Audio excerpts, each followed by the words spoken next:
This video is not financial advice, it's only opinion and information purpose. এই মার্কেটটি অত্যন্ত ঝুঁকিপূর্ণ, যে কোনো বিনিয়োগের আগে আপনি নিজে ভালোভাবে রিসার্চ করে নেবেন। মার্কেট হঠাৎ করে লাল কেন, বিটিসি এবং অল্ট কয়েনের বিস্তারিত আলোচনা করব। এদিকে Binance holder airdrop tree coin নিয়ে অনেকে বিস্তারিত জানতে চেয়েছে, বিস্তারিত জানানোর চেষ্টা করব। আমরা জুলাই ভিআইপি সিগনালে সবাইকে হ্যাপি করেছিলাম। টোটাল 37টা সিগন্যাল দিয়েছিলাম, দেখতে পাচ্ছেন 560% হ্যাপি করেছিলাম আপনাদের। এবং আগস্টের ভিআইপিও কিন্তু শুরু হয়ে গিয়েছে অলরেডি। আজকে দেখতে পাচ্ছেন মেম্বাররা যে হ্যাপি হয়েছে সেটার স্ক্রিনশট সমূহ। শুরুতে আমরা ট্রি কয়েন নিয়ে বিস্তারিত আলোচনা করব, যেহেতু নতুন প্রজেক্ট অনেকে জানতে চেয়েছেন বিস্তারিত।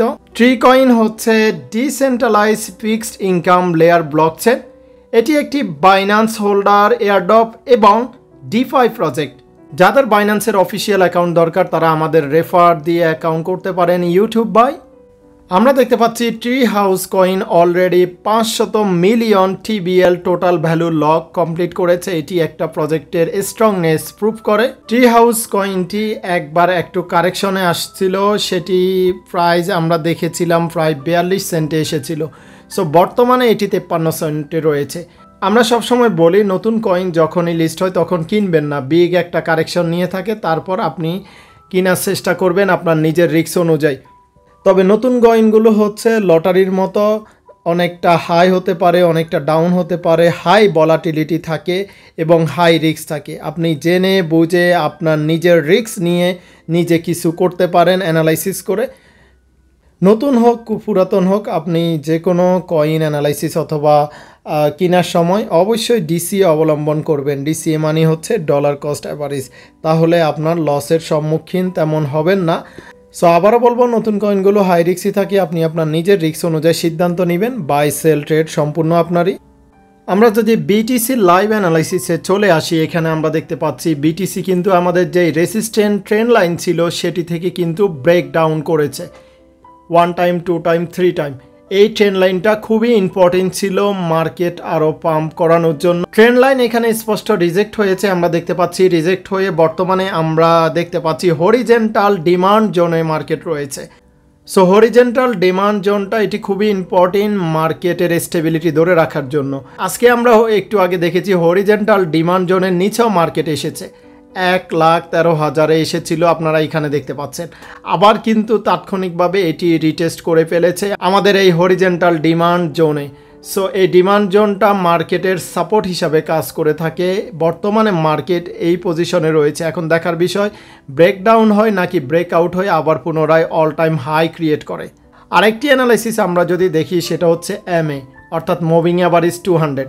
আমরা সবসময় বলে থাকি, যারা আমাদের কাছ থেকে কাজ শিখেছে তারাও ভালো করে জানে মুভিং অ্যাভারেজ 200 খুবই ইম্পর্টেন্ট মার্কেট অ্যানালাইসিস করার জন্য, মার্কেটের ট্রেন্ড বোঝার জন্য। মুভিং অ্যাভারেজ 200-এর উপরে যদি মার্কেট থাকে তাহলে আমরা বুঝে নিতে হবে মার্কেট এখনও বুলিশ ট্রেন্ডে রয়েছে। সো মুভিং অ্যাভারেজ 200-এর নিচে জাস্ট মার্কেট এসেছিল, বেশিক্ষণ স্থায়িত্ব রাখতে পারে নাই, দেখতে পেরেছেন। আবার কিন্তু মুভিং অ্যাভারেজ 200-এর উপর মার্কেট উঠেছে। সো এটা আমাদেরকে বোঝাচ্ছে এখনও কিন্তু বেয়ারিশ মার্কেট শুরু হয় নাই, এখনও মার্কেট জাস্ট রিটেস্ট করেছে, রিটেস্ট করে আবার ফুল ব্যাক করে অল টাইম হাই যাওয়ার সম্ভাবনা এখনও রাখে। এখানে আরেকটি ইম্পর্টেন্ট জোন ছিল, সেটি হচ্ছে বিটিসির সিএমএ গ্যাপ। এই সিএমএ গ্যাপটা কিন্তু মার্কেট ফিল আপ করার জন্য আজকে নিচে নেমে এসেছে, 1,13,000 এসেছে। সো এটি মার্কেটের একটা ন্যাচারাল ভিউ। সো এই সিএমএ গ্যাপগুলো থাকলে যত উপরে মার্কেট যাক সেটি আবার আসবে, সেটি এখন ফিল আপ করেছে, এটি পজিটিভ। আমরা যদি এখানে বিটিসি এবং গ্লোবাল মানি সাপ্লাই 2 দেখি তাহলে বুঝতে পারবো। এই যে ব্লু লাইন যেটা আপনারা দেখতে পাচ্ছেন এটি হচ্ছে global money supply. So global money supply all time high যাওয়ার পর মার্কেট কিন্তু ক্র্যাশ করেছে, এখানে ডাউন হয়েছে। বিটিসি কিন্তু এখনও অল টাইম হাই ক্রিয়েট করে নাই, এই জায়গায় রয়েছে। সো এটি এইখানে যাবে, তারপর আমরা বেয়ার মার্কেট দেখতে পারি।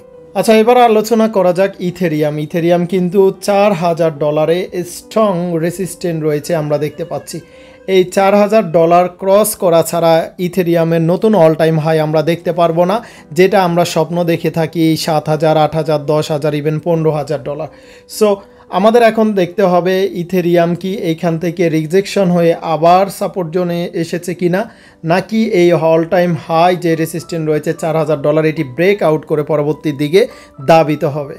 এখানে আমরা কিন্তু অল কয়েন সিজন ইন্ডেক্স দেখতে পাচ্ছি। কিছুদিন আগে মার্কেট অল কয়েন সিজনের জাস্ট কাছাকাছি এসে আবার এখন রিটেস্ট করছে। সো এটি রিটেস্ট করলেও এটি কিন্তু বিটকয়েন সিজনের নিচে রয়েছে। সো অল কয়েন সিজন আমরা এখনও শেষ এটি বলতে পারি না, এখনও বাকি রয়েছে। এখানে আমরা ছোট্ট একটা অ্যানালাইসিস দেখলে বুঝতে পারবেন এখনও আপনি কেন বুলিশ। কারণ মার্কেট 2017 সালে যেই সিনারিও, যেই চার্ট প্যাটার্ন ক্রিয়েট করেছে সেমটা বর্তমানে করেছে। সো এখান থেকে পরবর্তী গন্তব্য অবশ্যই পজিটিভ হবে আমি আশা করি। সো টেনশন না করে এখনও ওয়েট করুন অল কয়েন সিজনের জন্য। পরবর্তী ভিডিও কোন বিষয়ের উপর করব সে নিয়ে যদি আপনাদের কোনো মতামত থাকে সেটি কমেন্ট করুন।